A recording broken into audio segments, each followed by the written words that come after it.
Hello, investors, and welcome back to another episode of Invisible Head Investing. My name is Carlos, and today we're going to talk about why I decided to pre-order a Cybertruck. So before we get started, hey guys, if you want to get some free stock, click on the link below and create a new account with Webull. You get 2 free stocks worth between $2.50 up to $250 just for creating an account. Now, if you deposit $100, you get an additional 2 stocks worth between $8 and $1,600. That's a pretty good return on your investment. Thanks for supporting the channel. Now let's get back to it.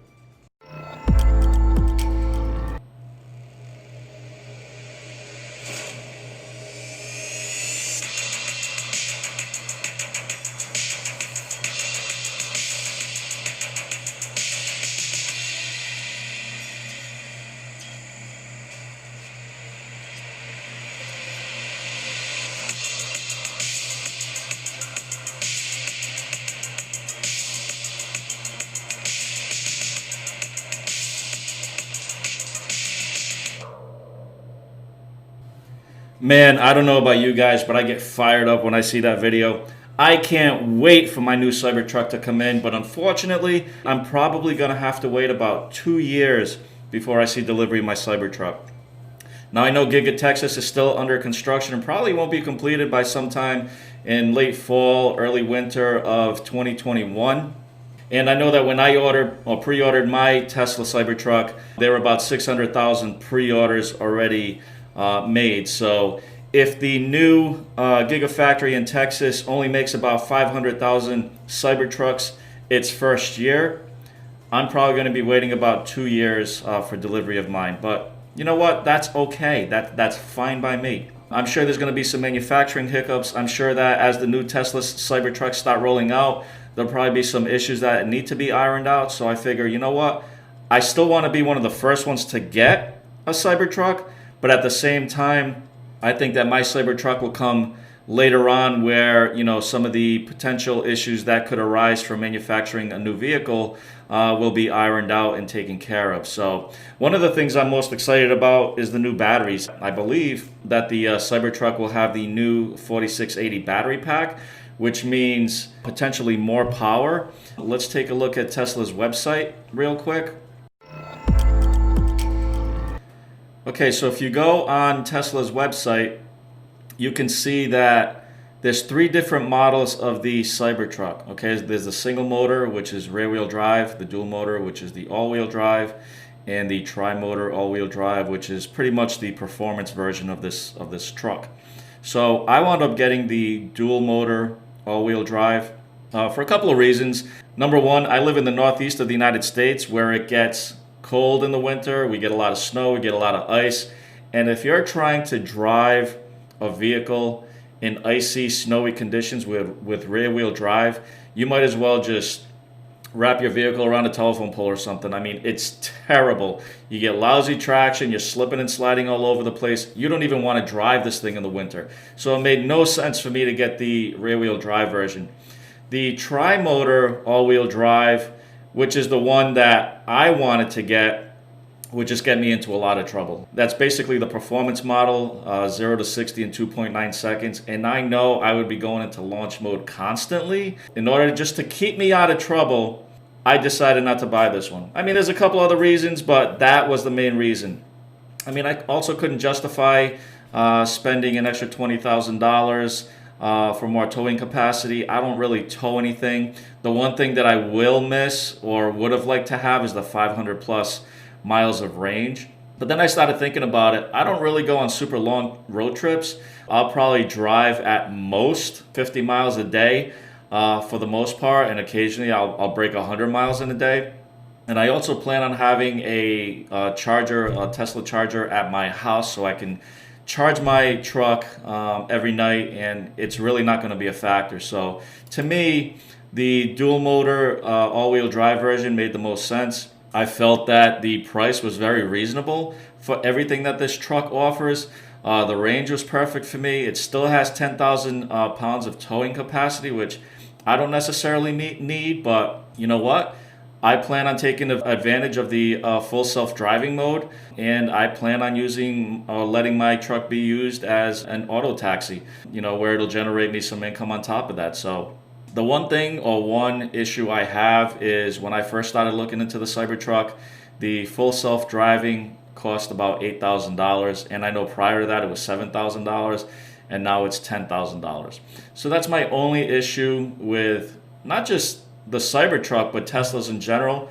I know that Elon Musk, which I think he is probably one of the greatest humans living on this planet today. Yes, I am an Elon Musk fanboy for many reasons. I think he's one of the only billionaires out there that's truly trying to make a change in this world and trying to make the world a better place for people, not just for himself. But that being said, the one issue I do have is that I understand that Tesla is a technology company that makes vehicles, amongst other things, and that they're going to be making the bulk of their revenue through the software that they put out and the technology services, the subscription services that they put out as well, that are high margin revenues for the company. I do like the fact that they're always trying to improve on their technology and the way they manufacture their vehicles to lower costs so that more consumers can purchase the vehicles. But on the flip side, for those that want the extra bells and whistles, you're really not going to see any savings in my opinion, because even though the vehicle prices are coming down, the software costs are going up. Okay, so for example, I do believe that the new battery packs will be used in the Cybertruck, the 4680s versus the 2170s. This new battery pack is going to lower costs for Tesla. But at the same time, the money that you're probably saving on the battery packs, well, that just went to the full self-driving technology. And so there's probably no difference in price, I'm guessing, in my opinion, for consumers that choose to get this.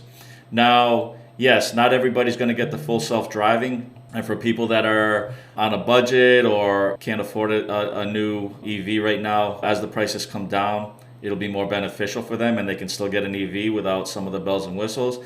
And this will go to the people that probably can splurge a little more and get these extra features for themselves.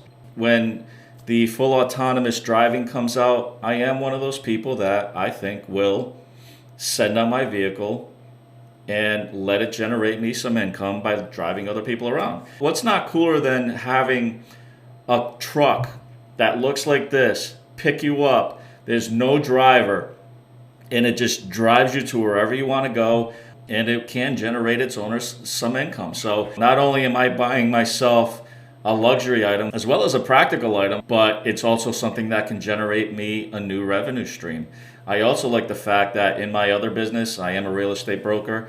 I can sit in my truck and make appointments, do paperwork or whatever on my computer while the truck is driving me to my next appointment. So, from a standpoint of saving me time, I think that's a huge benefit for myself as well as other people that are self-employed. I mean, think about contractors that need to write up estimates and make phone calls and things like that. How much time do these guys spend on the road driving from one estimate to another, where now they can basically cut their time spent in half doing the same amount of work and opening up more free time to maybe go on more estimates or maybe spend more time on the work site, or just give themselves more free time in general where they can enjoy life a little better. So there's a lot of features about this that I think can be beneficial, especially for those that are self-employed or that are on the road a lot. Okay, so another feature that I really like about the Cybertruck that I haven't heard anybody really talk about is the fact that it's made out of a stainless steel shell or exoskeleton. Why is this important? Well, so stainless steel contains chromium, which is a key element which makes stainless steel rust resistant. Okay, I don't know about most people out there, but if you live in a cold weather state where there's a lot of snow and ice, you know that these areas get treated by putting salt on the road in order to melt the snow and the ice so that it makes it safer for people to drive on these roads. But over time, this salt tends to rust your vehicles, especially if you don't wash your car right away, if you don't wash the undercarriage. Over time, this salt just eats right through the metal in the vehicle. So to have a vehicle that's rust resistant is a huge benefit long time, because I do plan on keeping this Cybertruck for a long time. I mean, between the battery pack that it comes with, probably with 500,000 miles of range over its lifetime, if not longer, I don't think I'll be trading this vehicle in or getting rid of it for many years. Because of where I live, I think it's really important to have something that I know is going to last and not just rust away and leave a battery pack. Now, there's a couple of cool features that I think Tesla should implement, and who knows, maybe they will. The one thing that I really didn't like about the Cybertruck, it comes in that stainless steel color, kind of like the DeLorean did. I just don't like the look of that color for a car or a vehicle. But the one thing that I did look into is that if you heat stainless steel to different temperatures, the stainless steel turns into different colors. Based on what I've seen online, these are some of the colors that you can get from, heating stainless steel to different temperatures. So if you look here, this is the normal color of stainless steel. As you heat it to different temperatures, you can see that it changes color. So for me, that would be huge, because I would love to be able to maybe get something that looks closer to a white or an all black, maybe even a blue. Guys, leave a comment down below and let me know what color you like the Cybertruck or would like the Cybertruck to be in. Which one of these colors do you think looks pretty cool? The other thing that I've noticed about the Cybertruck is that there's no side mirrors. Now, I don't know if that's going to be street legal throughout the country or if some states allow vehicles not to have mirrors. I know the Cybertruck has, and Teslas really have a lot of exterior cameras, mainly for their Sentry mode, as well as the self-driving features. But I found this concept art online on Twitter, and it shows what the Cybertruck would look like with side mirrors, and I think it looks pretty cool, actually. So I'm all for the side mirrors. I think it gives it an extra dimension and makes the vehicle look a little cooler than what it does without, in my opinion. Okay, so we've covered a few features that I think are really cool about the Cybertruck. I'm not getting into all the other features that everybody already knows exist. I mean, I can do a more in-depth video about all the features that Cybertruck has and the reasons of why it's built the way it's built. If you guys want me to cover that, please leave a comment down below. But for the most part, there's a lot of information out there. The one thing, and probably the coolest thing that I've seen online in regards to Cybertruck, is this video here. It talks about something that may not be practical for most people, but the fact that it has this, it just makes this truck badass and better than any other truck out there, in my opinion. Having the glass like this is actually quite hard because it's so sloped. Is that a special kind of glass? Is that different from normal windshield glass? We are going to be using effectively a form of armored glass for the car. And the door panels of the car are the 300 series stainless steel, and it's so tough that it's bulletproof to a handgun. And why is that important to you that it be bulletproof? I mean, it's badass. Well, yeah, okay. Super cool. That's super cool.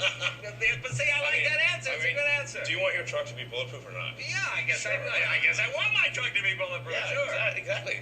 You never know. When the apocalypse comes, you should be glad it's bulletproof. We want to be a leader in apocalypse technology. Exactly.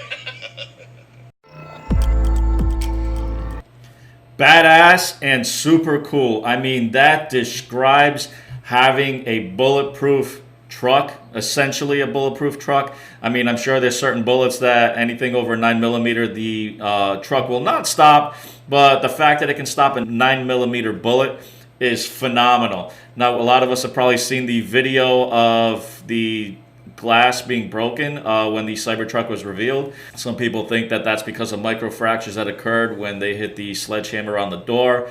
But again, this is one of those things, like I mentioned earlier, that Tesla will fix. They're not just going to put a concept vehicle out there and that's exactly what you're going to get.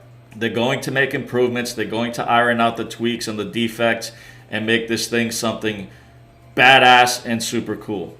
So I'm going to end this video right there. Thank you for watching, and I'll see you guys in the next video.